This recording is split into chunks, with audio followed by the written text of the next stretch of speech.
Valtuutettu Sohrabi. Kiitos puheenjohtaja. Arvoisat valtuutetut, olen tässä kuunnellut pitkän aikaa tästä aiheesta keskustelua ja on myös tuotu esille Arhinmäen toimesta isänmaallisuutta, mutta missään puheenvuorossa en ole kuullut kenenkään puolustavan suomen kielen asemaa, joka on tällä hetkellä niin kuin katoamassa meidän peruskoulusta, meidän lasten, että mikä on suomen kielen taso tällä hetkellä isoissa kaupungeissa, Helsingissä, Vantaalla, Espoossa, Turussa. Meillä on ihan siis kantaväestöön kuuluviakin lapsia, jotka eivät enää puhu kunnolla suomea.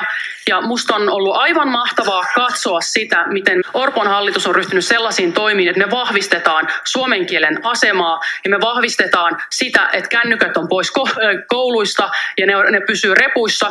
Me vahvistetaan liikuntaa, me vahvistetaan sitä, että meillä on koulukirjoja, niitä perusasioita. Että se on todellista isänmaallisuutta, että me puolustetaan suomen kielen asemaa kaikkialla. Ja se on tosi tärkeää, koska täällä on nähty sellaisia puheenvuoroja, joissa halutaan lisää englannin kieltä, muun muassa Helsingin kaupungin palveluihin samaan aikaan. Kun Tämä menee nyt jo ohi aiheen. Ei mene ohi aiheeseen. Tämä liittyy myös tähän aiheeseen. Minulla on lupa tästä asiasta puhua ja aion sen käyttää. Kiitoksia.